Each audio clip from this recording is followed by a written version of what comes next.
सी लड़की थी। वो 5वीं कक्षा में पढ़ती थी। सबसे प्यार से बात करना, सबका सम्मान करना, इतना अच्छा स्वभाव होते हुए भी स्वाति से उसकी क्लास में कोई अच्छे से बात नहीं करता था, क्योंकि स्वाति का रंग काला था। उसके काले रंग की वजह से ही उसे स्कूल में कई बार नफरत का पात्र बनना पड़ता था। स्वाति, लाइन में पीछे लग, आगे लगेगी तो मैम तुझे गुस्सा करेंगी। पर मैंने पूरा पाठ याद किया है, पीछे खड़ी हुई तो मैं किसी को नजर नहीं आऊंगी। तू तो सबसे पहले नजर आती है, पर हमें पता है टीचर जी तुझसे कोई भी प्रश्न पूछेंगी ही नहीं।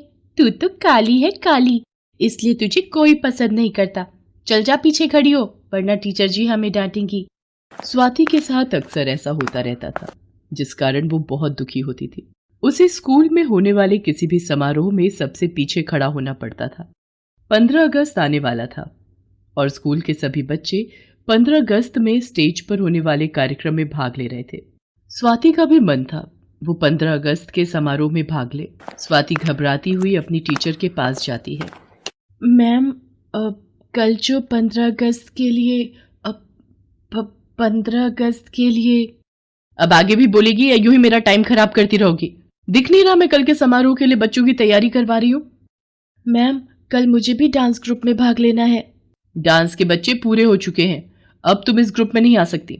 सॉरी, और वैसे भी मुझे इस डांस में सुंदर सुंदर लड़कियों को लेना था। तुम इन सबसे बिल्कुल अलग लगोगी। स्वाति उदास मन से अपनी सीट पर जाकर बैठ जाती है। स्वाति घर जाती है और अपनी माँ से सारी बात कहती है।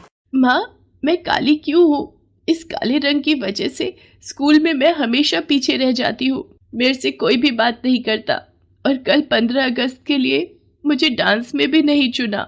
माँ, मुझे बिल्कुल भी अच्छा नहीं लगता। सब मेरे को नफरत भरी नजरों से देखते हैं। अरे मेरी गुड़िया रानी, तू इतनी उदास क्यों होती है? तुझे पता है कान्हा जी भी सांवले थे, लोग उन्हें भी काला बोलते थे, पर उन्होंने कभी भी किसी की बात का बुरा नहीं माना। उन्होंने दुनिया के लिए बहुत अच्छे काम किए, इसीलिए तो वे भगवान कहलाए। और जब भगवान को अपने रंग से कभी निराशा नहीं हुई तो तुम क्यों करती हो?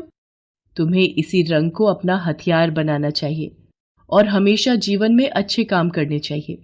व्यक्ति की पहचान उसके रंग रूप से नहीं होती, उसके अच्छे व्यक्तित्व से होती है। इसलिए कभी भी अपने रंग को लेकर निराश नहीं होना। स्वाति अपनी माँ की बात को समझ जाती है और अगले दिन वो खुशी खुशी स्कूल पहुंचती है। 15 अगस्त का प्रोग्राम स्कूल की छत पर किया जा रहा था। प्रिंसिपल मैम, प्रोग्राम में भाग लेने वाले बच्चे, टीचर सब आ चुके थे। कुछ ही देर में चीफ गेस्ट आने वाले थे। देशभक्ति गीतों से पूरा स्कूल गूंज रहा था। अलग अलग कक्षा के बच्चे 15 अगस्त पर निबंध बोल रहे थे। स्वाति भी 15 अगस्त पर कुछ लाइनें तैयार करके लाई थी। वो स्टेज पर बोलने जाने लगती है, तभी टीचर उसे आवाज देती है। देखो स्वाति, कुछ ही देर में चीफ गेस्ट आने वाले हैं, तुम स्टेज पर नहीं जाओगी। मैं नहीं चाहती तुम्हारी वजह से मेरी पूरी क्लास की बेइज्जती हो, इसलिए चुपचाप वहां जाकर बैठ जाओ। इतनी देर में प्रधानाचार्य जी भी स्टेज पर आ जाती हैं। आप सभी बच्चों को 15 अगस्त आजादी दिवस की हार्दिक शुभकामनाएं। हमारे बीच चीफ गेस्ट आ चुके हैं, अब सभी बच्चे जोरदार तालियों से उनका स्वागत करेंगे। कुछ ही देर में यहाँ देश का झंडा फहराया जाएगा। इसके बाद सभी कक्षा के बच्चे अपना सांस्कृतिक कार्यक्रम प्रस्तुत करेंगे। प्रोग्राम शुरू हो जाता है। उसके बाद देश का झंडा फहराया जाता है। बारी बारी सभी कक्षा के बच्चे सुंदर सुंदर तैयार होकर अपने कार्यक्रम प्रस्तुत करते हैं। स्वाति की क्लास के बच्चे भी ग्रुप डांस के लिए स्टेज पर पहुंचते हैं। जो झंडा अभी कुछ देर पहले लहराया गया था, बच्चे उसके आसपास ही डांस कर रहे थे। झंडा जिस डंडे से बंधा था, वो डंडा लगातार हिल रहा था।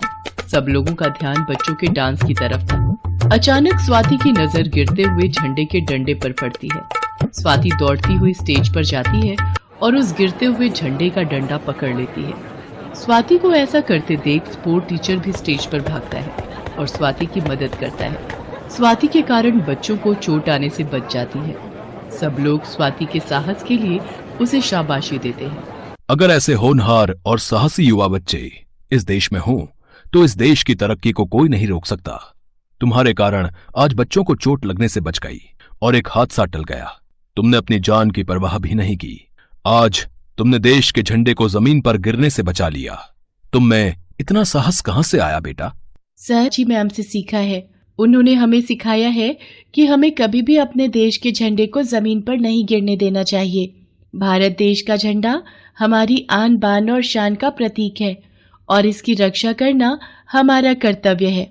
मैम कहती हैं कि हमें सदैव दूसरों की मदद करनी चाहिए और मुश्किल वक्त में साहस दिखाना चाहिए। मुझे प्राची मैम की बातें याद थी, इसलिए मैंने वही किया जो उनसे सीखा। मिस प्राची, आपने अपनी कक्षा के बच्चों को बहुत अच्छी शिक्षा दे रखी है। शाबाश स्वाति बेटा। मैं यहाँ पर एक बात के लिए और सावधानी बरतना चाहूंगी। आज के बाद किसी भी समारोह से पहले एक बार सारा प्रबंध मैं अपनी आंखों से चेक करूंगी, ताकि ऐसी अनहोनी से बचा जाए। बाकी इसके लिए स्कूल का स्टाफ भी सावधानी बरते, ऐसी मैं कामना करती हूँ। मैंने पूरा व्यवहार किया, पर आज इसी स्टूडेंट के कारण मेरी सबके बीच वाहवाही हुई है। मैं आज के बाद स्वाति के साथ रंग को लेकर कोई भी भेदभाव नहीं करूंगी। सब लोग मिलकर स्वाति के लिए तालियां बजाते हैं। प्रिंस कहती हैं, उस दिन स्वाति की खुशी का ठिकाना नहीं रहता। आज उससे बहुत अच्छे से बात कर रहे थे। उसके बाद सभी बच्चों को 15 अगस्त त्योहार की खुशी में मिठाई और टॉफियां बांटी जाती हैं।